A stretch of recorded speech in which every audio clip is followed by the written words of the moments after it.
Saludos para todos, yo soy Dani Alcántara y hoy es jueves 14 de octubre, año 2021, una semana que avanza y que casi concluye en la parte laboral. Miren, es interesante ver lo que está ocurriendo en los puntos fronterizos de República Dominicana y Haití, básicamente por la parte de Dajabón. Tenemos intercambios comerciales fluidos por Jimaní, tenemos intercambio fluido en Elías Piña, tenemos intercambio muy fluido con los haitianos en la parte de Dajabón. Haití es nuestro principal socio comercial. Y siendo así, evidentemente que cualquier decisión que se adopta desde Haití en materia de migración o en materia comercial nos afecta. Bueno, ustedes recuerdan lo que se nos produjo cuando Haití decidió que el pollo de la República Dominicana tenía una enfermedad, el caso H1N1, una afectación en la producción de pollos en el país, que hasta afectó la venta, la comercialización de huevo entre la República Dominicana y Haití. Ustedes han visto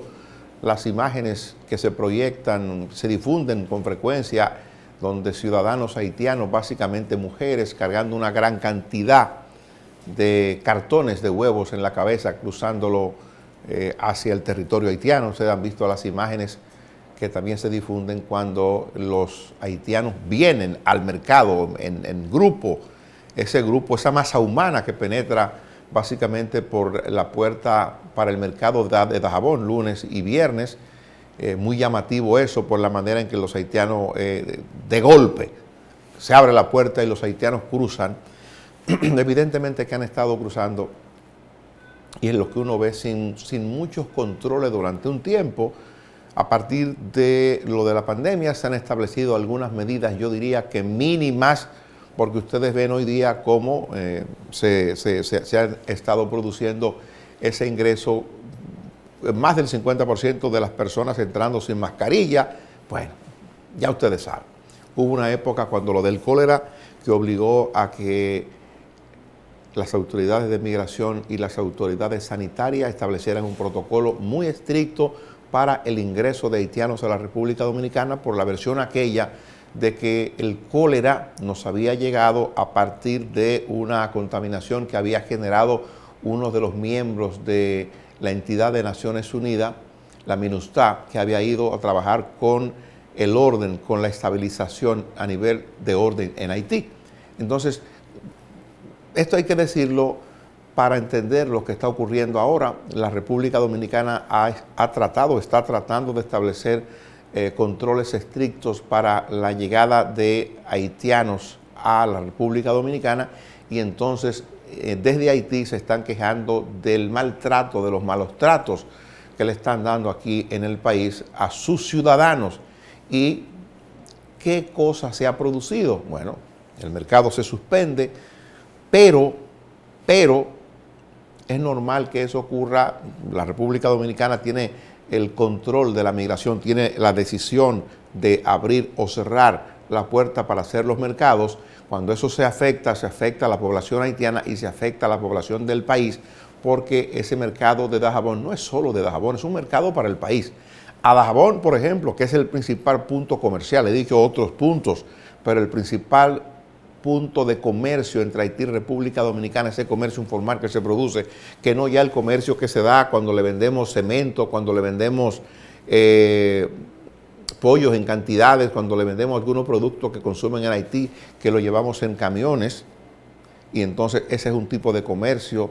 Pero este comercio informal que se da, ese tráfico de mercancía que viene, ese tráfico de mercancía que sale, cantidad de dominicanos que van y ocupan los hoteles en el fin de semana para Dajabón y van a hacer negocio con los haitianos y vuelven a abastecerse al interior del país los dominicanos y vuelven a los puntos de frontera a hacer negocio con los comerciantes o los ciudadanos haitianos. Es un dinamismo interesante el que se genera, pero evidentemente que ellos están tratando de que el gobierno no ejerza la autoridad que le corresponde, que el gobierno les deje entrar como quieran, por su cuenta, sin ningún tipo de control. Entonces, eso es delicado. Ayer miércoles se estuvo reportando un movimiento que, al decir de las autoridades del CESFRON, el CESFRON es el Cuerpo Especializado de Seguridad Fronteriza, compuesto básicamente por miembros del Ejército de la República Dominicana, lo que tienen que ver con la custodia de la soberanía terrestre. Hay una tarea que hace la Fuerza Aérea de la República Dominicana también, porque la frontera es de aire, la frontera es de mar, la frontera es de tierra. Entonces, y hay que custodiar la soberanía. Por ahí pasamos, por la custodia adecuada de la soberanía. Pues ayer se está reportando un movimiento inusual de hombres armados en la frontera. Usted pudiera decir, como especulación, ¿tiene esto que ver con la protesta o la queja de Haití de que le estamos maltratando a sus ciudadanos cuando ingresan a la República Dominicana, o le estamos maltratando a sus ciudadanos cuando establecemos controles para que pasen a hacer las tareas de mercado a la parte nacional? O usted puede decir también, ¿tiene esto que ver con la versión vieja, manida, digamos que de la historia, de que los haitianos entiendan que ocupamos una parte del espacio geográfico que le corresponde a ellos? Eso sería quizás lo menos probable, porque uno piensa que está la frontera, aunque no pueda aparecer físicamente el borne que establece la división de lo que es la tierra de República Dominicana y donde inicia el territorio haitiano, eso está delimitado y hay tratados que así lo establecen, pero también usted pudiera pensar, se trata de que las bandas haitianas que están secuestrando de manera muy frecuente, y que ya hay estadística de la cantidad de secuestros que se dan, y en el mes de septiembre, por ejemplo, de eso hablábamos aquí hace poco, aumentó el número de secuestros que se ha dado. Hoy día tenemos 3 camioneros dominicanos secuestrados en Haití. Comenzaron pidiendo $50,000 por el primero de los secuestrados y andan pidiendo a esta fecha una suma de $200,000 para devolver a ese hombre a su familia. Entonces usted dirá, bueno, es que las bandas no se han conformado con operar al interior de Haití y quieren mudarse a República Dominicana, o es que las bandas quisieran conseguir rehenes o pudieran conseguir presas en esa industria del secuestro en la frontera para tomar ciudadanos dominicanos en la frontera y pedir luego recompensa para la devolución de ese o de esos ciudadanos. Todo eso puede ocurrir. Y entonces, cuando usted piensa en todas esas posibilidades, yo creo que debe tener bien en cuenta la tarea que le corresponde asumir a los miembros del CESFRON,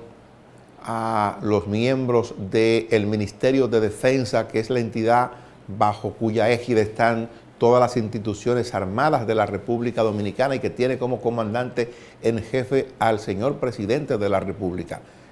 El país tiene que ser firme. Ya nosotros hemos sido claros frente a Naciones Unidas. El presidente de la República, en un discurso magnífico, fue lo suficientemente claro cuando le dijo al mundo, fundamentalmente a Estados Unidos, necesitamos la mediación de ustedes y necesitamos que entiendan que la situación de Haití no es una situación de la República Dominicana solo, no es una situación de la región. Lo de Haití es una situación del mundo y necesita del apoyo, del auxilio de los Estados Unidos, fundamentalmente como mediador o como garante de un diálogo que permita la pacificación de Haití primero y luego pensar en el tema electoral. Ustedes saben que Haití tiene elecciones pautadas para el año que viene. Ustedes saben que la viuda Martín Moïse, la esposa del presidente Juvenal Moïse, asesinado en Haití, acaba de responsabilizar o de involucrar al primer ministro actual o al encargado del gobierno en su condición de primer ministro interino como uno de los responsables del asesinato de su esposo, el presidente de la República, en su residencia una noche, una madrugada. A partir de esos elementos, las cosas en Haití se están descomponiendo de manera acelerada y cobra más sentido a partir de esto que digo, ese planteamiento del presidente de la República Dominicana de que el mundo y fundamentalmente Estados Unidos debería cooperar para ayudar a la pacificación de Haití para que esas bandas organizadas que están desplegadas en diferentes zonas de Haití se sientan o tomen algún tipo de temor, que sepan que lo que están haciendo es una violación a la ley, que sepan que el secuestro está castigado en cualquier parte del mundo, que sepan que la vía debe ser ayudar ellos que son delincuentes, evidentemente, ayudar a que su país pueda recomponerse. Evidentemente que si no hay orden, que si decretamos o declaramos a Haití como un estado fallido donde no hay autoridad y no se respeta a nadie, cualquier cosa puede pasar. A nosotros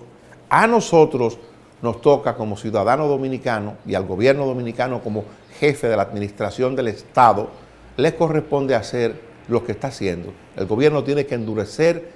la custodia, tiene que endurecer la respuesta que dé Haití cada vez que esos ciudadanos se intenten cruzar de manera irregular por la frontera. Y el gobierno debería, ahora que levantamos el estado de emergencia, ser sumamente riguroso con las condiciones en que penetran los haitianos a la República Dominicana. Ya nos trajeron, como decía yo, el cólera. Entonces es una frontera muy porosa, como todos admitimos, pero necesitamos que el gobierno actúe con la mayor firmeza, no para que no dejen entrar a los haitianos, sino para que haya un orden en la penetración de los haitianos que vienen aquí a República Dominicana, ya sea a los puntos de mercado o ya sea que vengan con visas de turismo, que vengan a hacer negocios al país o hasta los que puedan venir a recibir atenciones médicas ya en el marco de la legalidad a un centro sanitario del país, porque es bueno que ustedes sepan que a pesar de la decisión del gobierno de no prohibir a las parturientas haitianas, a las mujeres embarazadas, que entren al país para que puedan utilizar de manera ilegal el servicio sanitario aquí de esta parte, asimismo hay gente que sí llenan las regulaciones de vida y vienen a atenderse a algunos hospitales, gente que viene hasta en helicóptero, gente acomodada de Haití que vienen frecuentemente al home, por ejemplo, y reciben atenciones médicas allí. Pues creo que el gobierno está en el deber de ser celoso con ese tipo de cuestión. Decía hace poco el director de Migración de que si el país se descuida lo vamos a perder sin tirar un tiro. Era una advertencia clara de lo que puede presentársenos si no actuamos con firmeza frente a la presencia masiva de ciudadanos haitianos en la República Dominicana indocumentados.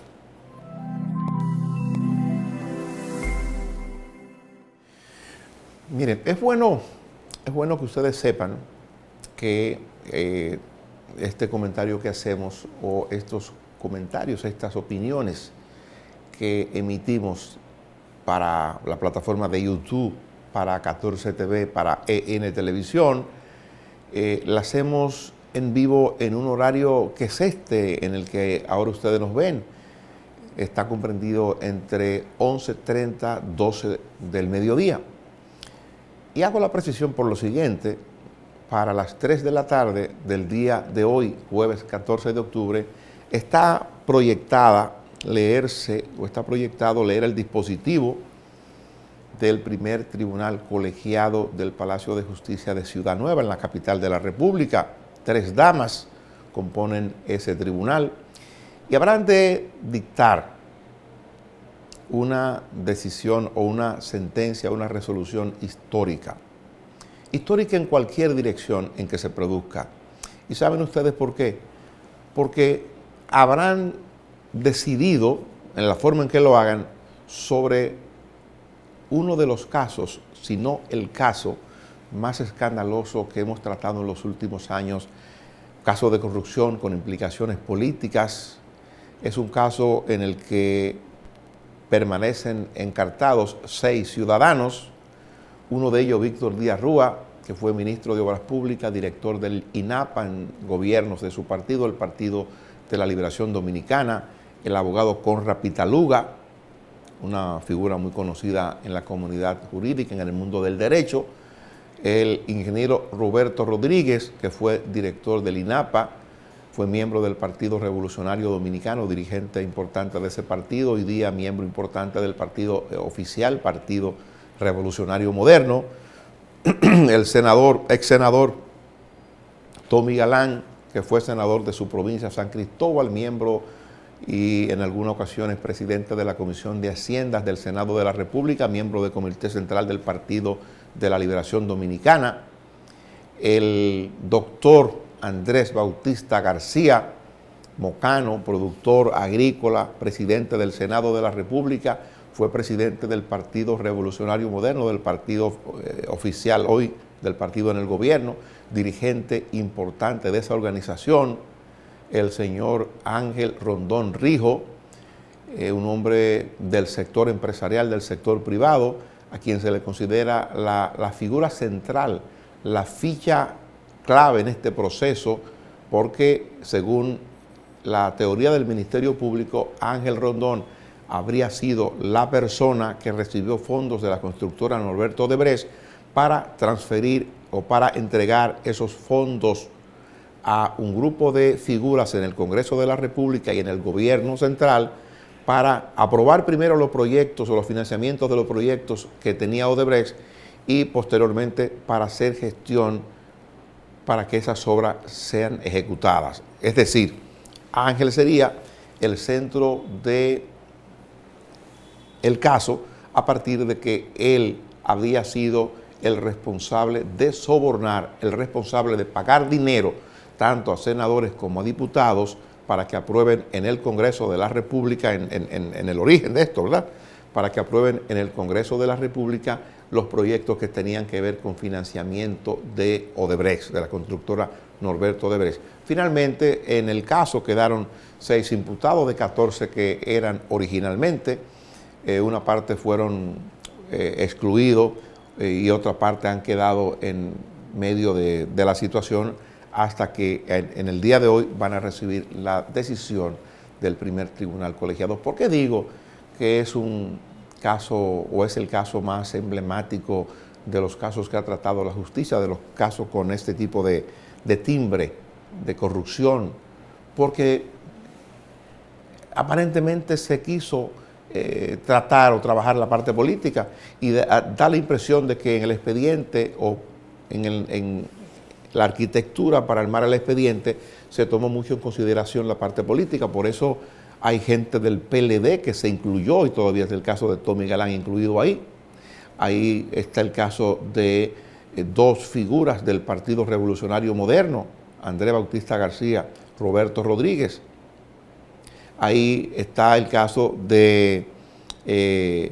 Ángel Rondón, el empresario, y habría que justificar, repito, la parte de que esa representación política recibió dinero o habría recibido dinero de ese empresario y ese empresario lo habría recibido de Odebrecht. Entonces, a partir de ahí,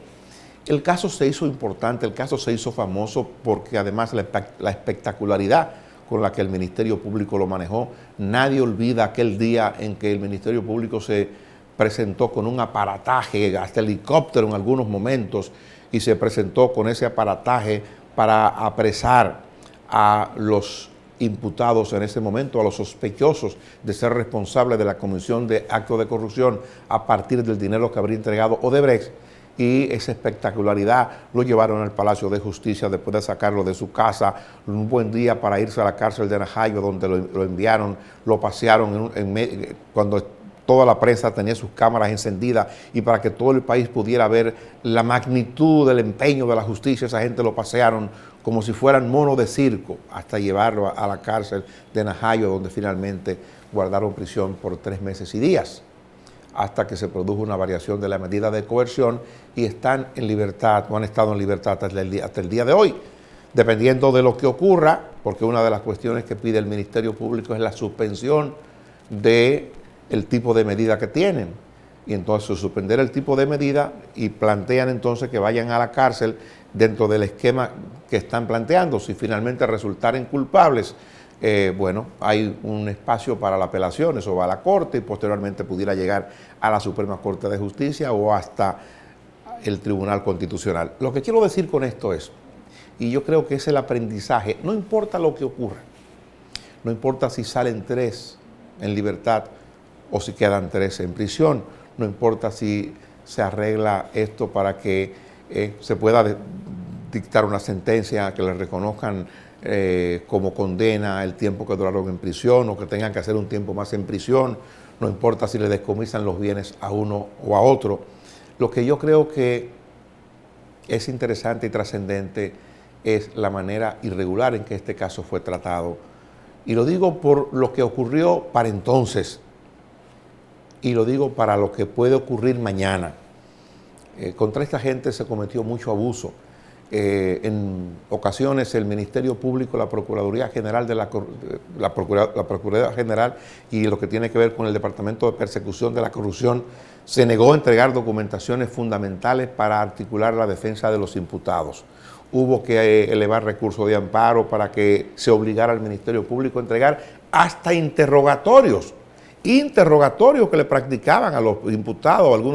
algunos ciudadanos que pudieran tener vínculo con los imputados, y era de rigor en un proceso entregar cada uno de los interrogatorios, o por lo menos entregarle al